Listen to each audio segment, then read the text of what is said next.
Corona को लेकर एक राहत भरी खबर है।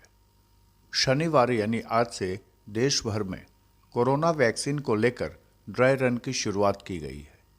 कोरोना वायरस के वैक्सीन के इस्तेमाल को मंजूरी देने के मकसद के साथ ही आज बिहार के 3 जिलों में इस वैक्सीन के लिए ड्राई रन किया गया।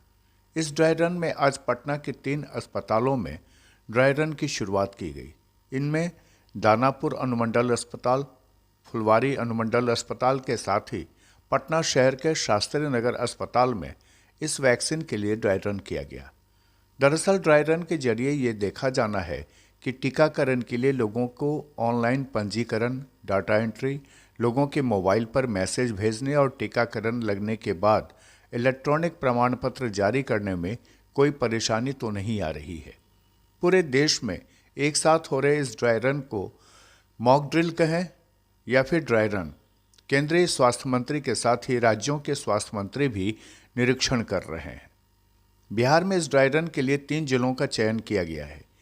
इनमें पटना, पश्चिम चंपारण, जमुई शामिल है। पटना के शास्त्री नगर अस्पताल में इस ड्राई रन को लेकर सुबह से ही तैयारी मुकम्मल की गई थी। पश्चिम चंपारण के बेतिया के पीएचसी, चनपटिया पीएचसी, मझौलिया और बेतिया शहरी अस्पताल तथा जमुई के बहुउद्देशीय school, Jamui +2 school, Jamui Oxford school में पूर्वाभ्यास किया गया।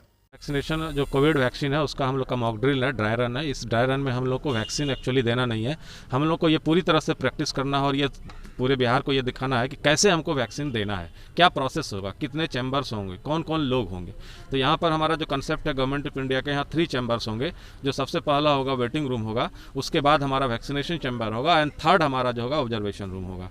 तो हम इसके पहले प्रोसेस ये है कि हमारा एक कोविन सॉफ्टवेयर है जो कि गवर्नमेंट ऑफ इंडिया के द्वारा ही दिया गया है। कोविड विन मतलब हमको कोविड पे जीत हासिल करना है। एक सॉफ्टवेयर है जो गवर्नमेंट ऑफ इंडिया से जनरेट करना है। उसमें जिन बेनिफिशियरी का नाम होगा उन्हीं को यहाँ पे वैक्सीनेशन देना है। ये आज तक में अभी तक के इतिहास का पहली बार है कि जो एंट्री कराए रहेंगे आईडी कार्ड के साथ एंट्री होगा उन्हीं को देना है। तो वो हमारे पास 25 बेनिफिशियरी का पहले से एंट्री है। वही बेनिफिशियरी को यहाँ आईडी कार्ड देख करके एंट्री दिया जाएगा। जो वैक्सीनेशन ऑफिसर नंबर 1 है हमारे गार्ड साहब हैं, वो उसको एंट्री देंगे, मिलाएंगे कि हाँ है कि नहीं, और उनकी आईडी कार्ड चेक करेंगे कि वो पर्सन मैच कर रहा है कि नहीं। एंट्री देने के बाद वो जो है हमारे जाएगा डाटा ऑपरेटर के पास, दैट मीन्स वैक्सीनेशन ऑफिसर 2 के पास। वो चेक करेगा कि वाकई में ये है कि नहीं, सॉफ्टवेयर में जो है खोल करके उसको वेरीफाई कर लेगा। जब वेरिफिकेशन हो जाएगा then they will wait for the waiting chamber में वो जाके वेट करेंगे। जैसे ही हमारा वैक्सीनेशन रूम खाली होगा फिर वो वहाँ से वेटिंग एरिया से वैक्सीनेशन एरिया में चले जाएंगे। वहाँ वैक्सीनेशन होगा, उनको कुछ गाइडलाइंस दिए जाएंगे हमारी एएनएम के द्वारा, जो वैक्सीनेटर ऑफिसर हैं। वो वहाँ से फिर वैक्सीनेशन देने के बाद फिर वो हमारे वैक्सीनेशन ऑफिसर 2 के पास जाएगा, जो हमारे डाटा ऑपरेटर होंगे। वो उसको एंट्री कर देंगे कि हाँ इस पर्सन को वैक्सीन पड़ गया। जब पड़ जाएगा उसके बाद उसको 30 मिनट्स तक उसको ऑब्जर्वेशन चैम्बर में रहना है, क्योंकि हो सकता है कि यदि कुछ घटना होता है, एवीफाई का केसेज होता है, एडवर्स इवेंट्स होता है, तो हम उसको यहाँ लोकली मैनेज कर पाएँ। हमारे पास एवीफाई मैनेजमेंट के लिए मेडिकल ऑफिसर इंचार्ज हैं, वो मैनेज करने के लिए पूरी तरह से कॉम्पिटेंट हैं। वो यदि इस तरह की होती है तो करेंगे। यदि बहुत ज़्यादा सीरियस केसेज होता है, इन दैट कंडीशन हम लोग उसको रेफर करेंगे सीनियर हॉस्पिटल्स में, जैसे न्यू गार्डनर रोड हॉस्पिटल, और अदरवाइज नहीं तो पीएमसीएच हॉस्पिटल में हम लोग उसको। कितने लोगों पे मॉक ड्रिल होगा? ये लगभग 25 पर्सन्स हैं, बेनिफिशियरी हैं, जिसपे मॉक ड्रिल होना है, और 5 पर्सन्स ऐसे होंगे जो इस मॉक ड्रिल में वैक्सीनेशन ऑफिसर्स होंगे जो कि इसको करेंगे पूरी। लेकिन जिनको मॉक ड्रिल किया जा रहा है ये स्वास्थ्य विभाग के लोग हैं सारे। अभी फर्स्ट अटेम्प्ट में हमको हेल्थ डिपार्टमेंट को ही लेना है एंड देन और फ्रंट लाइन वर्कर्स को लेना है, तो अभी वही लोग हैं। उसके बाद सेकंड अटेम्प्ट में फिर हमारा पुलिस वगैरह को करना है, तो अभी वही लोग हैं जो कि हमको फर्स्ट अटेम्प्ट में जिनको देना है।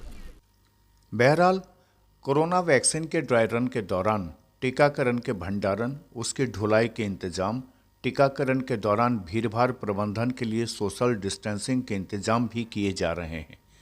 कहा गया है कि पूर्वाभ्यास के परिणाम के आधार पर टीकाकरण का अभियान चलाया जाएगा। लिहाजा आज के ड्राई रन पर ही निर्भर करेगा कि कोरोना वैक्सीन का टीकाकरण कब से देश में शुरू हो सकेगा।